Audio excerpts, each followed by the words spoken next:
नमस्कार दोस्तों, मैं विवेक दुबे स्वागत करता हूं आपका इस वीडियो में जो कि है फाइनेंशियल प्लानिंग का एक सीरीज। और आज के इस वीडियो में मैं सबसे पहले तो आपसे एक सवाल पूछना चाहता हूं कि क्या आपको इंपॉर्टेंट रूल पता है फाइनेंशियल प्लानिंग का?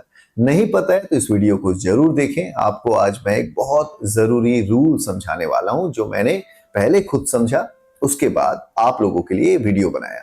देखिए, बहुत सारे लोगों को लगता है फाइनेंशियल प्लानिंग का मतलब होता है ज्यादा पैसे कमाना या फिर स्टॉक मार्केट में अपने पैसे लगा देना या फिर एफडी करा देना या फिर कोई इंश्योरेंस ले लेना, जबकि जवाब इनमें से कुछ भी नहीं है।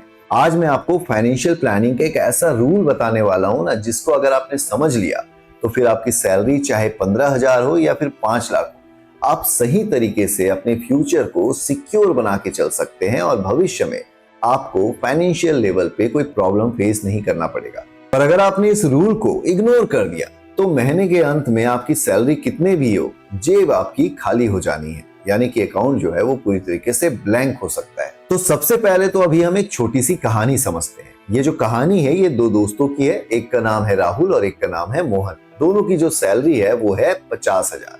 अब देखिए, आप 10 साल बाद इन दोनों के साथ होता क्या है। राहुल जो है वो हर महीने जो बच जाता था उसको सेव कर दिया करता था और मोहन जो है वो हर महीने पहले सेविंग करता था। अब देखिए, आपको लग रहा होगा कि इसमें अंतर क्या है, पर मैं आपको बता दूं कि बहुत बड़ा अंतर है। राहुल का जो फॉर्मूला था ना वो था income minus expenses equal to saving, जबकि मोहन का जो फॉर्मूला था वो था income minus saving equal to expenses. बस इसी एक अंतर ने दोनों की लाइफ को 10 साल बाद पूरी तरीके से बदल के रख दिया। राहुल के पास इमरजेंसी के टाइम पे कोई पैसे ही नहीं थे, जबकि मोहन के पास इमरजेंसी के समय पे इन्वेस्टमेंट भी था और साथ ही साथ था इमरजेंसी फंड, और उसका फ्यूचर जो है ना पूरी तरीके से सिक्योर था। मतलब कि यही है फाइनेंशियल प्लानिंग का सबसे पहला और जरूरी रूल, पे योरसेल्फ फर्स्ट।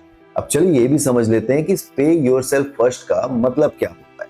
इसका मतलब ये है कि सैलरी आते ही अपने इनकम का कुछ हिस्सा निकाल करके आप अपने भविष्य के लिए सुरक्षित रख लेते हैं, जबकि बहुत लोग क्या करते हैं कि महीने के अंत में जो बच जाता है उसको सेव करते हैं।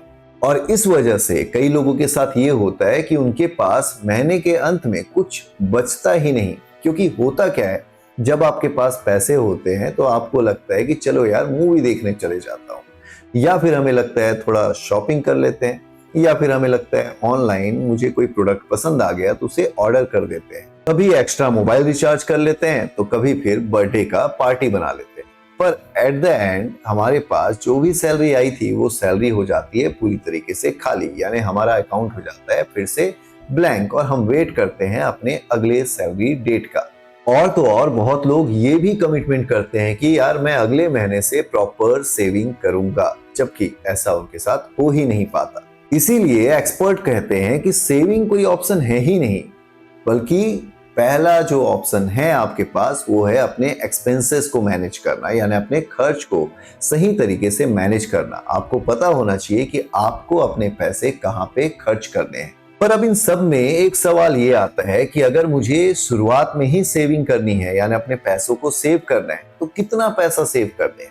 तो इसके लिए जो रूल है वो ये है कि आप अपने इनकम का तकरीबन 30% सेव करके रखें। मतलब कि अगर आपकी सैलरी 30,000 है तो कम से कम 6,000 रुपए आप अलग से शुरुआत में ही सेव करके रख लें। तो चलिए, अभी मैं शुरुआत में ये भी मान लेता हूं कि अभी आपके लिए पॉसिबल नहीं है, पर आप 1,000 रुपए या फिर 500 रुपए से भी तो शुरुआत कर सकते हैं ना। माना ये जो इनकम है यानी कि ये जो रकम है ये बहुत कम है, पर ये जो आदत आपकी बनेगी ना सेव करने वाली, ये बहुत बड़ी आदत आपकी बनने वाली है। और ये जो बड़ा आदत है ये आपके भविष्य को भी बहुत ही शानदार बनाने वाला है, क्योंकि इस छोटे अमाउंट से आपका एक बहुत बड़ा हैबिट बनने वाला है। और इन्वेस्टमेंट का रूल ये कहता है कि अगर आप प्रॉपर डिसिप्लिन है अपने इन्वेस्टमेंट को लेकर के, तो इससे बेटर कोई और फाइनेंशियल प्लानिंग हो ही नहीं सकती। अब हम दूसरे जरूरी पॉइंट पे बात कर लेते हैं, और ये जो जरूरी पॉइंट है वो है इमरजेंसी फंड। देखिए, समय जो है वो कभी भी खराब हो सकता है, यानी कि जो प्रॉब्लम है ना वो कभी बता के नहीं आती। लाइफ हमें कभी भी सरप्राइज दे सकता है, क्योंकि देखिए ऐसा हो सकता है कि हमारी जॉब चली जाए, ऐसा हो सकता है कि हॉस्पिटल का बिल बहुत ज्यादा आए और हमें बहुत ज्यादा पैसा पे करना पड़े, ऐसा भी हो सकता है कि जिस बिजनेस पे हम काम कर रहे हैं वो बिजनेस बंद हो जाए और हमें उसमें लॉस सहना पड़े, या फिर ऐसा भी हो सकता है कि हमें इतना ज़्यादा खर्च कर लिया है कि उस खर्च को हम चुका ही नहीं पा रहे हैं। अब इन सब चीज़ों के लिए होता क्या है, हम लोन लेना शुरू कर देते हैं या फिर हम अपने क्रेडिट कार्ड का यूज़ करना शुरू कर देते हैं और जो इंटरेस्ट आता है उसको जिंदगी भर भरते रहते हैं। इसलिए एक्सपर्ट कहते हैं कि 6 महीने का जो आपका खर्च है वो आपके पास इमरजेंसी फंड में हमेशा जमा होके रहना चाहिए।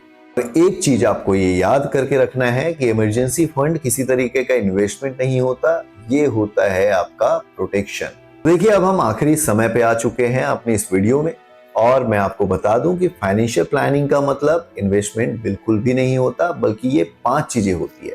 इसको आप अच्छे से समझें। ये जो 5 चीजें हैं उसमें आती है सबसे पहले आपका इनकम, दूसरा आता है आपका सेविंग, तीसरा आता है आपका इंश्योरेंस, चौथा जो है वो आता है आपका इन्वेस्टमेंट और पांचवा जो है वो आता है आपका इमरजेंसी फंड।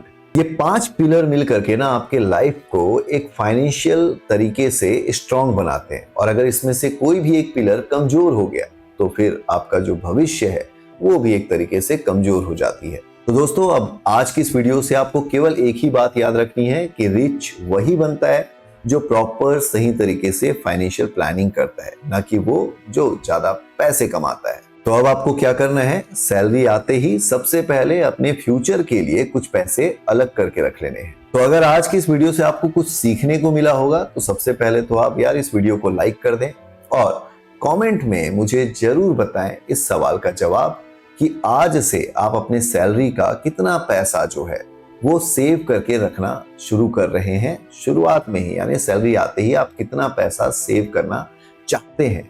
और इस सवाल का जवाब जो है वो आपको देना है कमेंट करके। और अगर आप इसी तरीके से फाइनेंशियल प्रॉपर प्लानिंग के वीडियोस देखना चाहते हैं तो इस चैनल को सब्सक्राइब कर लें। और अगर आप चाहते हैं मुझसे 1-to-1 बात करना तो मैंने यहाँ पे अपना नंबर दे रखा है, आप मुझसे कांटेक्ट करें, मैं पर्सनली आपसे बात करना चाहूंगा। तो चलिए, ये थी आज की तैयारी जो मैंने आपको बता दी। आप इस वीडियो को लाइक करें, अपने दोस्तों के साथ शेयर करें, अपने फैमिली मेंबर्स को जरूर दिखाएं और अपने आप से एक वादा करें कि आपको फाइनेंशियल प्लानिंग करनी ही है, क्योंकि अगर आपने ये नहीं किया तो फ्यूचर में आपको प्रॉब्लम हो सकती है और आपकी वजह से आपके परिवार को। तो आज के लिए बस इतना ही। मैं आपसे मिलता हूं अगले वीडियो में, तब तक के लिए धन्यवाद।